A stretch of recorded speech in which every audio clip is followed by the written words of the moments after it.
Cet épisode vous est présenté par Dome Pharma, laboratoire vétérinaire familial français. Découvrez notre podcast Droit dans les yeux.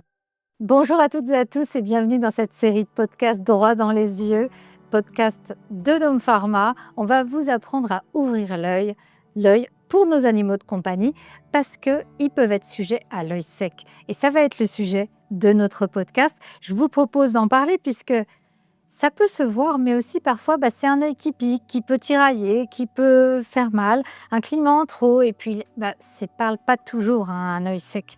On ne va pas parler traitement, on va vous donner quelques petites astuces et j'ai le plaisir d'en parler justement avec mon confrère vétérinaire Bertrand Cheffneux. Bonjour Bertrand. Bonjour Valérie. Bertrand, grand fan du bien-être animal, mais vétérinaire canin aussi, surtout à Paris, dans le 17e, chez West My Vet. Donc, tu es entre la Porte Maillot et l'Arc de Triomphe, grosso modo, Voilà, pour situer. Voilà, les chiens et les chats, c'est ta passion, ça tombe bien. On va parler de l'œil sec, Bertrand. On va se concentrer là-dessus, avec les signes qui doivent alerter, justement, les pet parents, comme on dit, c'est vrai que parfois, l'œil sec chez un chien ou un chat, c'est un changement de regard, en fait.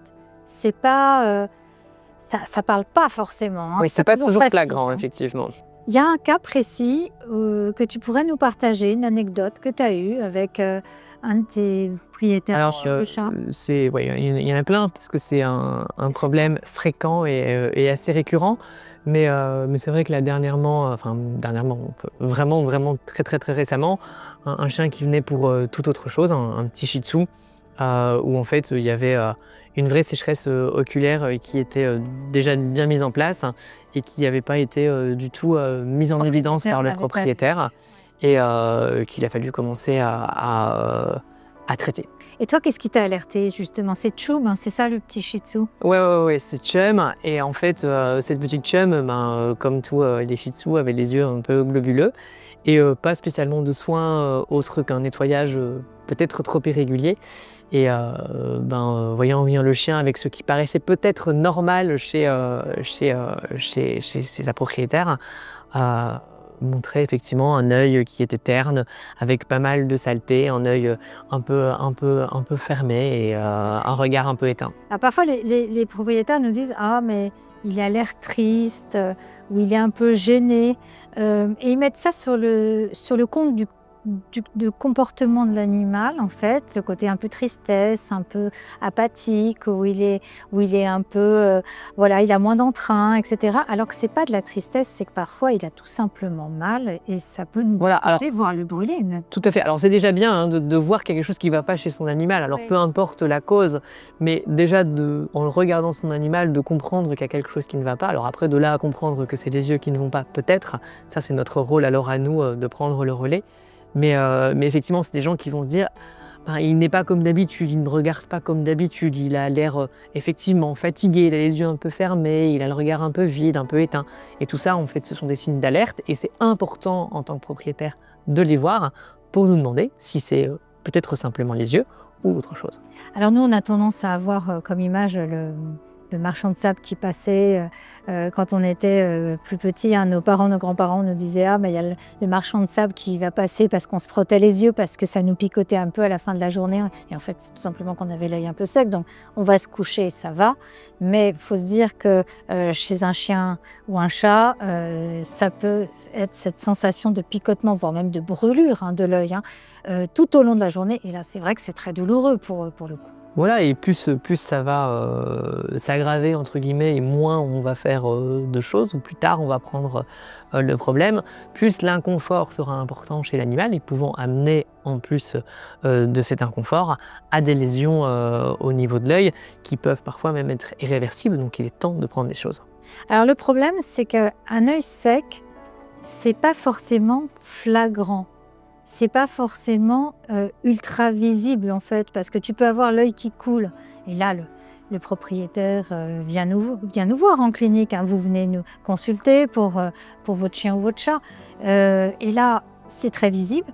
Un œil sec, c'est pas toujours évident. Est-ce que tu as des tips, toi, à nous partager pour ne pas passer à côté de l'œil sec et garder l'œil justement? Bon, voilà, effectivement, c'est pas spécialement évident au départ. Quand ça devient trop évident, c'est qu'on a un peu trop attendu et qu'il va falloir peut-être faire des choses un peu plus importantes. Tu parles de l'œil rouge en Voilà. particulier Et là effectivement, plus on va voir précocement les signes d'un chien qui a les yeux un peu fermés, d'un chien qui cligne plus souvent des yeux que la normale, d'un chien ou d'un chat qui se frotte les yeux, qui se gratte l'œil, qui se frotte le museau contre un canapé, contre des couvertures, des yeux un peu rouges, des yeux un peu larmoyants. Tout ça doit nous mettre en alerte et se dire « Ok, il y a quelque chose qui change, qui ne va pas. » Et il est temps de se dire on va un peu s'en occuper. Et tu as aussi les yeux qui clignent de façon vraiment excessive. Voilà, Ça, c'est un signe d'inconfort. Ça, c'est un signe d'inconfort, oui. C'est comme chez nous d'ailleurs.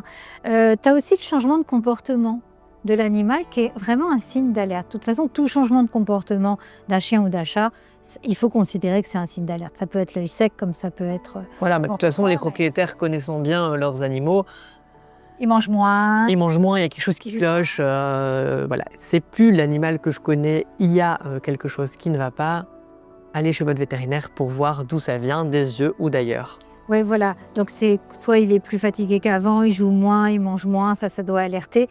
Et tu peux avoir aussi quand même des sécrétions. Ah oui, Ça de peut toute arriver. façon, effectivement, sur un œil qui est sec ou sur toute pathologie oculaire, il peut y avoir effectivement ce qu'on va appeler du jetage oculaire, donc des larmes un peu excessives, un écoulement excessif, voire des sécrétions qui sont un peu plus muqueuses. Et ça, c'est un signe d'alerte. Il ne faut pas juste nettoyer jour après jour.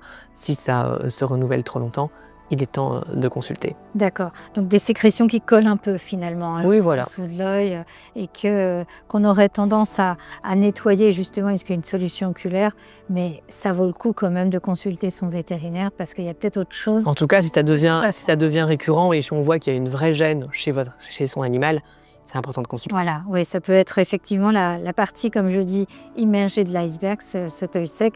Bertrand, en clinique, quand donc les propriétaires de chiens ou de chats arrivent à la clinique, ils sont en contact avec nos assistants vétérinaires, qu'on appelle ASV dans notre jargon. Est-ce qu'il y a des questions types que les ASV peuvent être amenés à leur poser justement?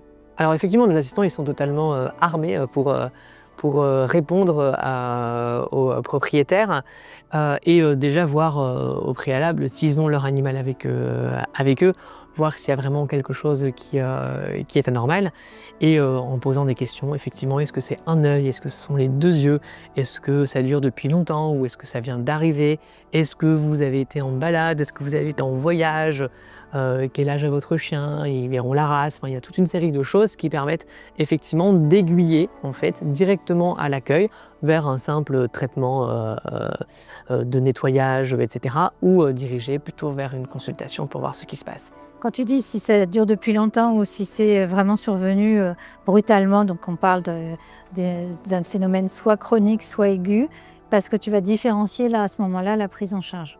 Alors effectivement, si c'est des choses qui sont chroniques et qui récidivent depuis longtemps, il est temps peut-être de prendre les choses en considération, mais il est possible que ce soit un simple problème environnemental ou quelque chose, ou allergique ou quelque chose comme ça.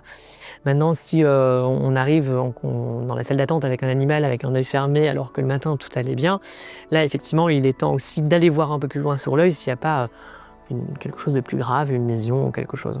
Bon, tu parlais effectivement d'âge et de race prédisposée à l'œil sec. Donc ça, on en parle dans un autre podcast que nos auditeurs pourront également écouter sur la plateforme domepharma.fr. Mais en tout cas, il faut faire attention effectivement si c'est un seul œil ou les deux yeux. Et puis de combien de temps le problème est fréquent. Petite pause littéraire à partager et à méditer, Bertrand, pour nos dog and cat lovers, justement, nos amoureux des chiens et chats. D'un de nos plus grands écrivains, Victor Hugo, qui disait bien, regarde ton chien dans les yeux et tu ne pourras pas affirmer qu'il n'a pas d'âme. C'est un point important parce que oui, il faut observer leurs yeux, il faut les regarder au quotidien.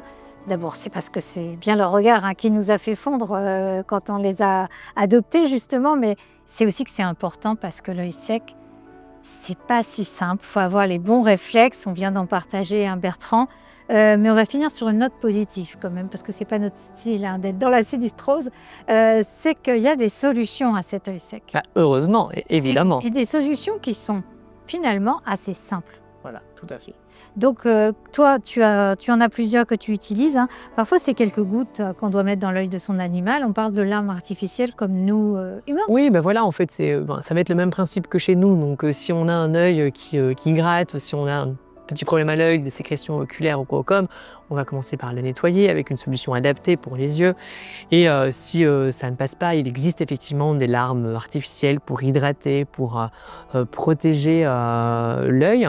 Et ensuite, après, on peut décliner ça en des choses un peu plus poussées ou un peu plus réparatrices, protectrices, si vraiment il y a un problème. Mais ça, ce sera plutôt après consultation.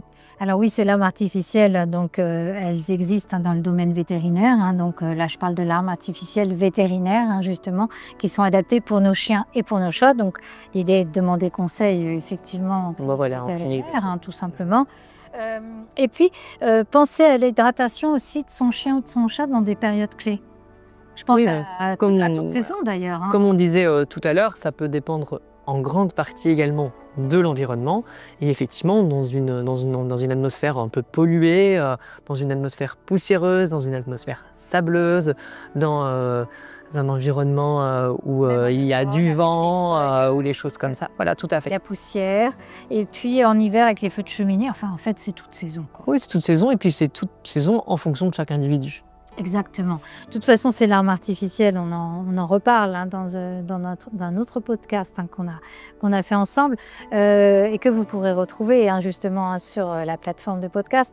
Mais ces larmes artificielles, l'intérêt, c'est qu'on peut les utiliser à la demande de toute façon et aussi souvent que nécessaire pour son chien ou son chat. Tout à fait, c'est quelque chose que l'on peut utiliser sans en avoir peur et effectivement à la demande quand l'œil en a besoin. Juste un petit rappel, les larmes artificielles aident à remplacer les larmes manquantes et à soulager l'œil, mais d'autres traitements sont souvent nécessaires pour traiter la cause de cette insuffisance lacrymale. Votre vétérinaire est là pour vous conseiller. Bon, merci Bertrand pour tous tes conseils. De rien, Valérie. Bon, je pense que là, on a vraiment bien expliqué ce qu'il fallait faire pour éviter l'œil sec chez votre chien et votre chat, savoir le détecter surtout, avec des petits signes qu'on vous a répété à plusieurs reprises. Il se frotte fortement l'œil, vous voyez qu'il a un petit changement de comportement, vous voyez qu'il passe la patte devant les yeux de façon répétitive, ou il ferme l'œil peut-être parfois un peu plus souvent que d'habitude, il le cligne, et bien alertez-vous, consultez votre vétérinaire, demandez conseil.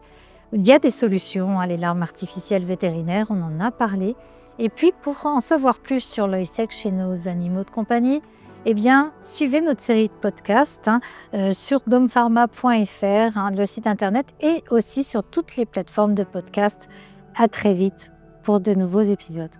Cet épisode vous est présenté par Dome Pharma, laboratoire vétérinaire familial français. Découvrez notre podcast Droit dans les yeux.